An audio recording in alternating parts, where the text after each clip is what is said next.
Hello everyone, Zach from Average Joe Warhammer here. This is going to be another Kitbash miniature showcase. This is the first model I'm showing off from the all Kroot army that I'm still working on. We've got about 2,000-ish points done, painted, based, the works, with another 1,000 to 1,500 on the way. And yeah, so this is just one of my favorites that I've done. It is either a Kroot Shaper, or I've used it as an ethereal before as well. He's just going to be kind of like a Kroot spiritual leader slash executioner, as you can see by his hand there. So I'm just going to talk a little bit about how the miniature was made, what parts I used, where you can find them, and then maybe some ideas to help you with making your own Kroot characters if that's something you're interested in. So the base model for this guy, I'll turn him around a little bit as I'm talking, is he's one of the Tzeentch demons from a little Age of Sigmar kit called Eyes of the Nine. It had this really cool, like, just one wing coming out the back, and he's got those cool bird shaped legs.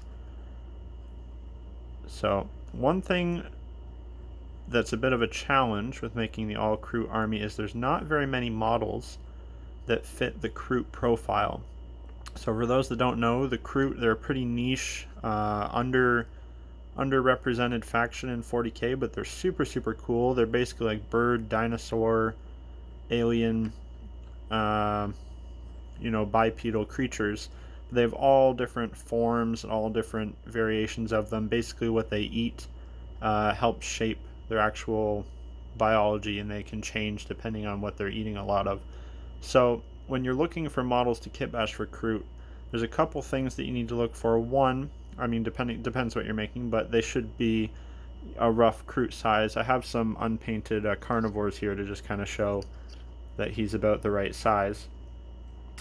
And so then the other important thing is that, so these Kroot, they almost always, no matter what form they're in, they're going to have the head quills, they're going to have 4 fingers, and they actually have, their hands are based on osprey talons, which is a bird of prey. Basically, they've got 4 digits, but they've got 2 thumbs. So it's like 2 fingers and then a thumb on either side. You can kind of see that there with this guy. And then they also have those long bird-like feet, and then they usually just have some other avian features. They usually have a beak, typically with an underbite, although that's not necessarily essential. Sometimes have a little nubby tail, and then some little quills over the body. And then they're usually fairly tribalistic looking, and have some different skulls and wrappings and things on them like that. So when you're looking for models to use as a base, you want to kind of keep that in mind, or at least keep in mind how you're going to change this model to fit that. So for this guy, like I said, so the Eyes of the Nine demon guy, he already had the right kind of size. He already had some bird features going on with this half wing. You can imagine, maybe this guy was eating a ton of bird-like creatures, and he managed to grow himself one wing, but didn't quite get all the way there to having 2. He already had bird-like legs. As you can see, they're a bit different than the normal Kroot legs, but they're pretty close, and they're pretty cool looking. Again, maybe he was eating a little too many birds, and he's just got a little bit more of that bird aesthetic going on. But the head that comes with the model is very different. Obviously, it's a Tzeentch demon head. It's going to be very different than your Kroot bird head. And then the hands also. Now, this is where myself and some other people will bend the rules a little bit. So I'll show real quick here. Sometimes it is just too hard, and it's just a lot easier to use other hands. So these are some little Kroot fire warriors I've made. I haven't painted them yet, obviously. They've got the 4 fingers, but it's a more humanoid style hand. They've got 1 thumb and then 3 digits after that, which isn't quite exactly how the Kroot could be, but you can imagine maybe these guys ate way too many fire warriors, maybe they ate way too many humans, so their hand shape has changed a little bit, but it's still pretty close. They haven't got 5 fingers now. They're still at 4.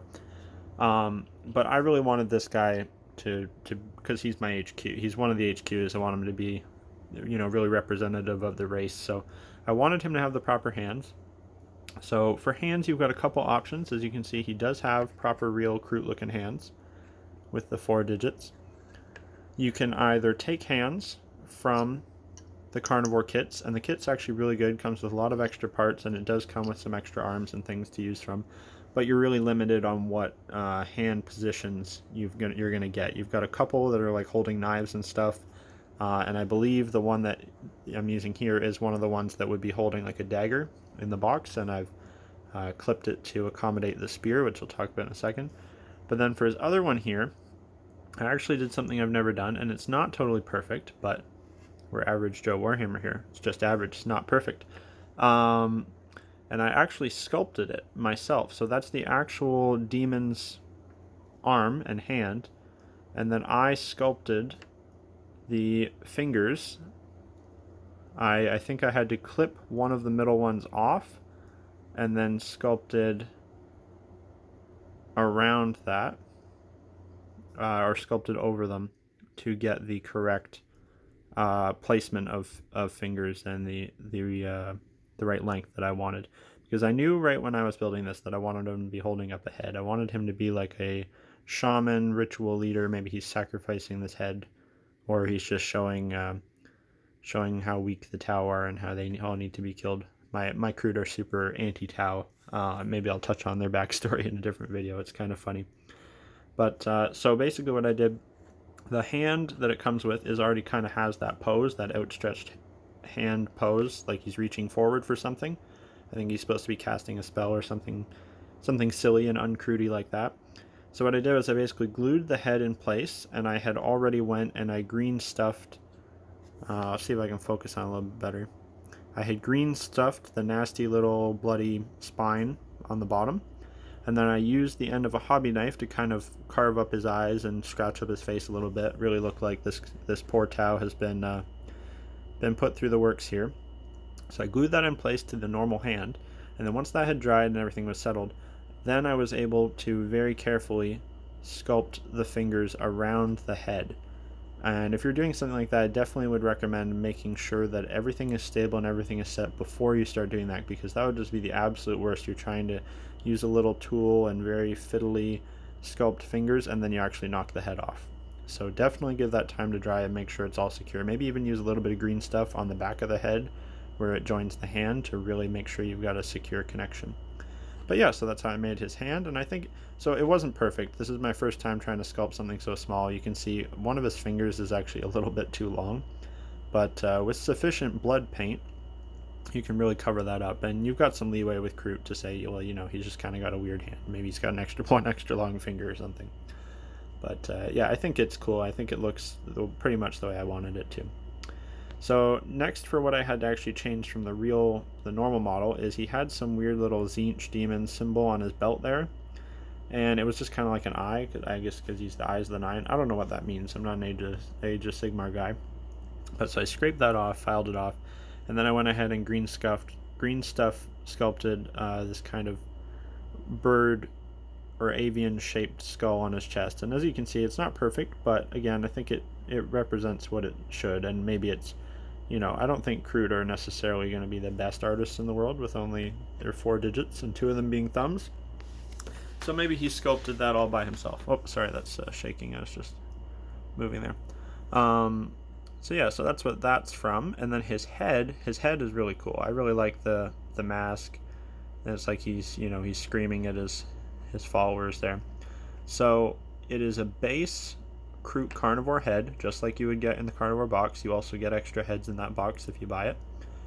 And the mask is actually for a skink from the Age of Sigmar Seraphon box. It is the one for the Stegodon, the big Triceratops creature. Comes with a bunch of extra heads and extra skinks and riders and things for that.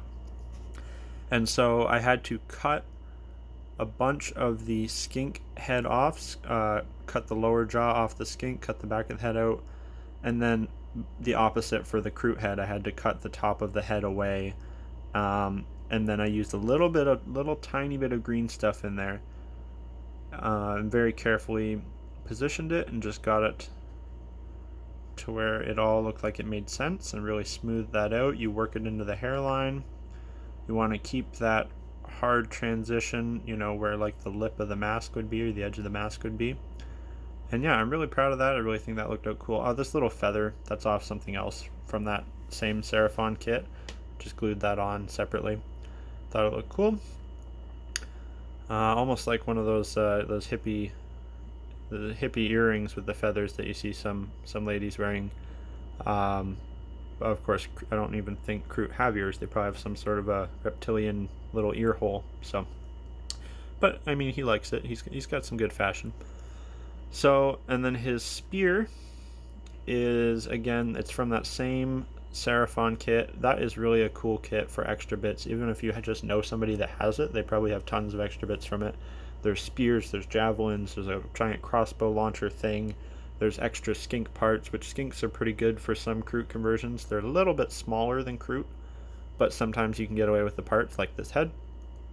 So yeah, the spears from that, I just use a little bit of green stuff on the bottom to give it a little bit more of a, like it's wrapped up with leather, and it helps because it's never going to be quite perfect where you cut it to attach to the hand. Helps cover that up. And then other than that, the only thing I had to do was give him his Kroot rifle, so that if he's going to be a Shaper is typically armed with an honor blade, which could be his spear, and a Kroot rifle. So there's his rifle. He's got the correct war gear. This is something I touched on my good, the bad, and great Kitbash video that I did. You really want your Kitbashes to be as representative of the thing you're trying to represent as you can. Even if it's totally from scratch, it's really outlandish, really weird and different. As long as it's roughly the right size base, and it's got close to what the weapons should at least look like, 99% of people aren't going to have a problem with it. Everybody's going to be happy to see it on the table. It's going to be really unique and cool. I know everybody that's seen this guy seems to like him, think he's cool. He's a much better, more unique looking Shaper than the GW one. Not that that's even a bad model, and you could definitely use that maybe you could use that as a base and then work from there. But yeah, so this was my idea from a Shaper. For my Kroot, or some sort of spiritual leader. Like I said, I've used him as an ethereal before. The base is the base that comes with that kit is pretty cool too. It's like it's got the swirly like runes on it, but it's got this cool rocky build up. So I just went over that with my typical jungle base scheme that I do, and yeah, I think it turned out really cool. So if there's any other videos that you guys would like to see, or you have any suggestions, feel free to leave them in the comments. I'm definitely going to do more show-off videos of kit bashes I've done, more videos about kit bashing, and I want to do a more extensive one about how to actually plan out your kit bash. What are some of my ways to come up with ideas, and how to think about what you're actually going to do and how you're going to achieve your goal. And then I'm eventually going to be doing some actual army showcases of especially this Kroot army that's basically all kit bashed. I know a couple people had asked to see that. And I'll also do some painting tutorials. A couple people on Instagram were asking for certain tutorials of things, so I'll get working on that. And anything else I'm working on as I go.